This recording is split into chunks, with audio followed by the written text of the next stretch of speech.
Thank you so much for the introduction. So today's topic is about Min-Entropy approach to multi-party communication lower bounds, and it's based on the joint work with Mi-Ying, Huang, Xinyu Mao, Guangxu Yang, and Jiapeng Zhang, and all of them are from University of Southern California. So let me first briefly introduce the communication complexity setting we are talking about today. So Alice and Bob both get their input from some underlying stats, and their goal is to communicate to compute some answer z, also in some underlying stats, such that x1, x2, and xz follow some relation. And so notice that the answer z might not be unique here because there for every input x1 and x2, there might be a lot of valid answer, but your goal is really to just find one valid answer. And the communication complexity of the relation F asks the following question. So what is the minimum number of bits the two players need to exchange to compute the function z? To compute an answer z. So similar definitions also extends to the k-player game.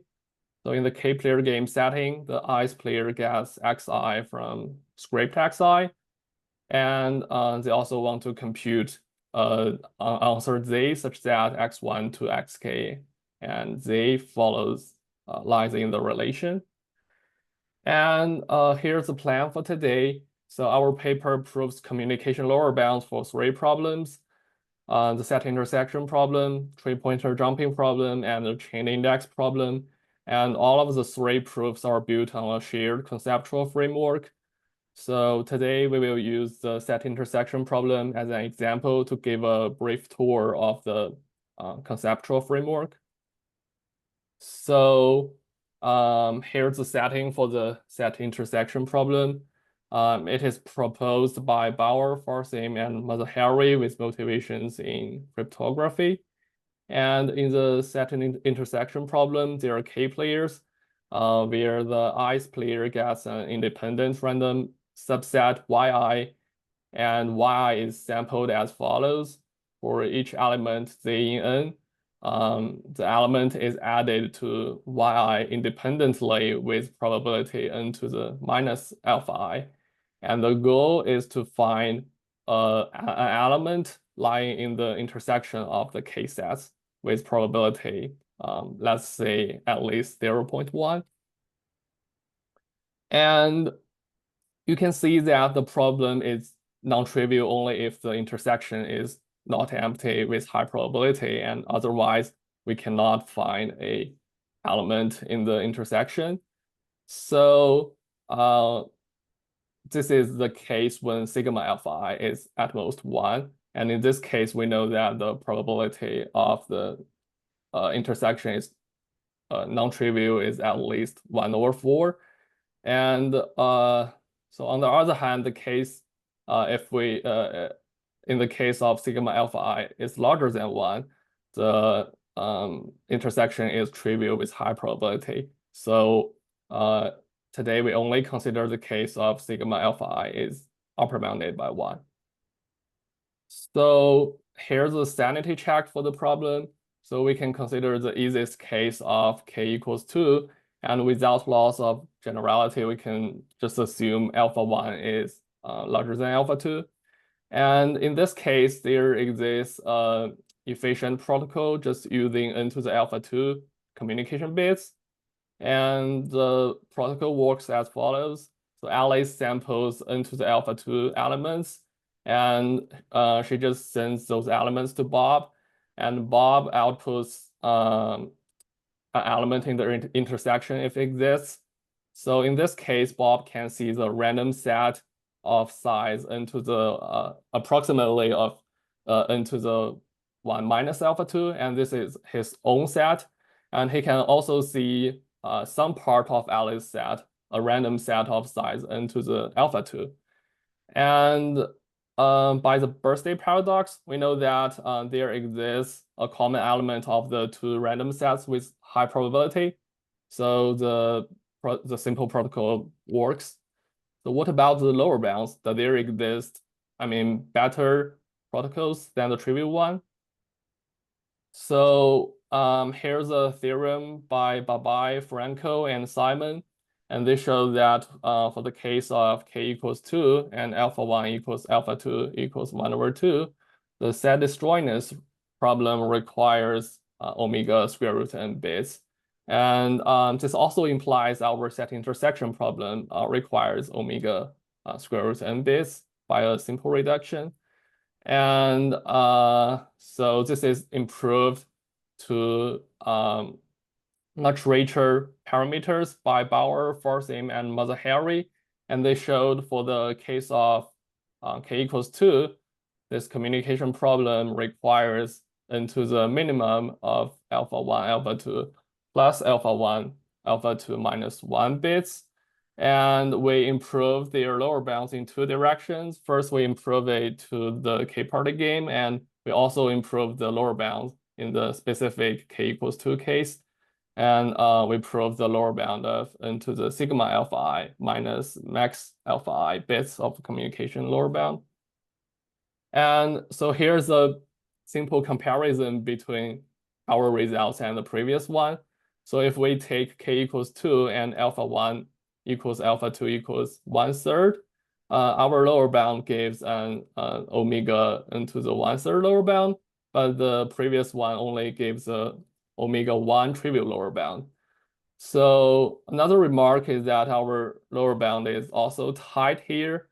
So you can see in the case of k equals 2, it is tight just with the previous simple protocol.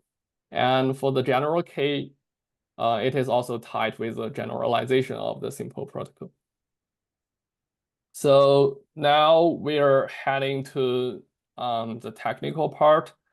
So our proofs are inspired by the Curie to communication lifting theorems and the proofs of Yang and Zhang of two-party communication lower bounds. And today, for illustration, we'll just use the two-player intersection problem as an example. And we will assume alpha 1 and alpha 2 just equals 1/2. And we consider the following variant of the set intersection problem, where Alice gets a uniformly random vector y1 from the uniform distribution over n to the square root n. And Bob also gets a vector from the same distribution, but independently. So you can see we just use a change of the distributions from the previous setting. And we can also see the vector y1, y2 as subsets of n just by removing the repeating elements. So our goal here is again to find some elements lying in the intersection with probability at least 0.1. So to prove the lower bound, we need the following view of the communication protocol.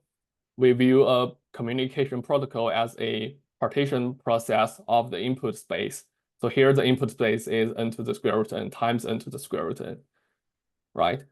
So before the communication, we start with the whole input space. It is a rectangle. It is a full rectangle. And we assume Alice sends the first, starts the communication, and she will send a bit B just corresponding to the input she can see. And with Alice communication, it partitions the set A into two subsets, A0 and A1, just by the communication bit B. And it also partitions the rectangle R into two subrectangles, R0 and R1. So one can iterate the process. And so below is a picture to illustrate the process. And if we use a m-bit two-party communication protocol pi, it will finally partition the input space into 2 to the m leaf rectangles. And for a leaf rectangle R, the protocol pi would output the same answer for every input lying in the rectangle. And another observation is that for most of the rectangles are of the M-bit communication protocol. So most of them are large in the sense that they have size at least 2 to the minus m times n to the square root n. This is just because we can throw out the small rectangles, and the fraction of the small rectangles are small by a union bound. So to prove the lower bound for the problem, an ideal case is the following. So if we have for most leaf rectangles R and every element Z in N, the probability that the input Y1, Y2 are uniformly over R, the probability that they lying in the intersection is little o1, then we can use a union bound over all rectangles to show that the protocol cannot find the right element with high probability, right? Because conditioned on every rectangle, we show that so every possible answer just correct with a very small probability. And we call the rectangles with this kind of good properties as good rectangles. So now our goal is to characterize what type of rectangles are good for us. So as we mentioned before, most of the rectangles are large. So naive guess would be, are all large rectangles good for us? Yeah, but this is not the case by the following simple counterexample. So we can consider the following rectangle R as the product of A and B. So the two set A and B is defined as follows. It contains all elements in n to the square root n, but with the first coordinate fixed to be 1. So first, it is easy to see that so every element in the rectangle must contain the element 1 in the intersection because the first coordinate is fixed to 1. And also, it is easy to see that the size of the rectangles are large because for each set A and B, they are of size n to the square root n minus 1, and it's much larger than our desired bound. And you can see from the example that the example is pretty biased in the sense that some coordinates are fixed to be some elements. So to make to have a characterization of what kind of rectangles are good, we need more constraints on the rectangles rather than just stating that they are large. So to this end, we define a pseudo-random notion for sets. So given a subset A of n to the square root n and an index set T, subset of square root n, and a vector xt prime in n to the T, we define the restriction of A on txt prime to be a subset of A such that the elements in the restriction are aligns with xt prime. So A is called pseudo-random if for every restriction T xt prime, the left ratio is upper bounded by 2 over n to the size of T. And to get some intuition about the pseudo-random sets, we just compare it with a fully random set, let's say the full set. If you consider a random variable uniformly over n to the square root n, we know that each coordinate is independently and uniform over the space n. And on the other hand, if you consider a random variable uniformly over a pseudo-random set A, we know that each coordinate is still almost uniform over n, in the sense that no element Z is very biased, such that the probability that the ith coordinate equals Z is upper bounded by 2 over n, just by our definition of the pseudo-randomness for the sets. And we can further extend the definitions of pseudo-randomness to rectangles in a simple way. We can consider a rectangle R as a product of two sets A and B, and we just impose A and B to be pseudo-random. And then we can ask the previous question again. What is the probability that they lying in the intersection of y1 and y2 when y1 and y2 are uniformly over the rectangle R? So a first glance on the question is that the previous bad example is excluded because it obviously violates our definition of the pseudo-random sets because the first coordinate is fixed. And actually, the probability is not hard to bound. We know that for each coordinate I in square root n, we know the probability that y1, the ith coordinate of the first set is equals z is upper bounded by 2 over n by our definition of pseudo-randomness. And then you can just use the union bound over square root n coordinates, and we can bound that the probability is upper bounded by square root n times 2 over n, which is also little 1. And this is good for us. And for pseudo-random rectangles, we have some further observations. We can consider some more general type of rectangles as a product of A and B. And for the sets A and B, there exists index sets TA and TB and two vectors XA and XB, such that A equals the restriction of A on TAXA, and similar conditions also hold for B. So roughly speaking, this just means the set, all elements in the set A are fixed on the coordinates TA, and all elements in the set B are also fixed on the coordinates TB. And besides, we also need the set A and B to be pseudo-random on the rest coordinates rather than the coordinates in TA or TB. So in this case, we know that if XA and XB do not have some common element, we can still prove the following probability bound by the following observation. Because for each element, a fixed element Z in N, we have either Z is not in XA or Z is not in XB. If we assume Z is not in XA, so just the same calculations go through, we can, so those type of pseudo-random rectangles are also good for us.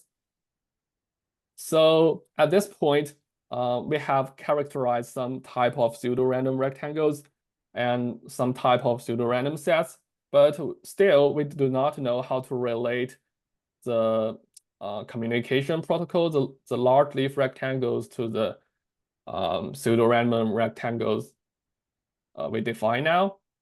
So here is a very important lemma that relate large sets and pseudo-random sets. It is by Goose, Bitasi, and Watson. And they proved the following lemma. If you have a large subset A of size at least 2 to the minus m times n to the square root n, then the set A can be decomposed into several disjoint pseudo-random sets, let's say A1 to AL. And further, there are some good properties about those pseudo-random sets. So first, each set AI is fixed on the coordinates Ti, and it is pseudo-random in the rest coordinates. Also, we know that the average size of the fixed part, the Ti, is at most zeta m. So roughly speaking, it conveys the following intuition. So if you review some information of the distribution on n to the square root n, it can be decomposed. It can be transformed into structured information on some coordinates. So the main lemma in our paper is a decomposition lemma for communication protocols. Actually, we use the following the previous decomposition lemma for large subsets to prove that in the setting of let's say the previous set intersection problem, given a communication protocol pi using little o square root n bits, the leaf rectangles can then be decomposed into a collection script R of disjoint rectangles, such that most of the inputs lying in some rectangles in the collection script R, and also every rectangles in the collection script R is pseudo-random. And as you can see, if we have this lemma combined with the previous facts we proved for pseudo-random rectangles, we can then prove the communication protocol with low communication cost just has a small success probability, because for every pseudo-random rectangles, we cannot find the right element with high probability. And most of the rectangles are pseudo-random by our decomposition. So that's all for today. Thanks a lot for listening. And this is a merged paper of the following two. And for the details, for people who are interested in the details, you can check the two papers for the 3 problems. And also, I want to deliver special thanks to Heda for being the first listener to this talk. Do people have some questions? Let's thank the speaker first.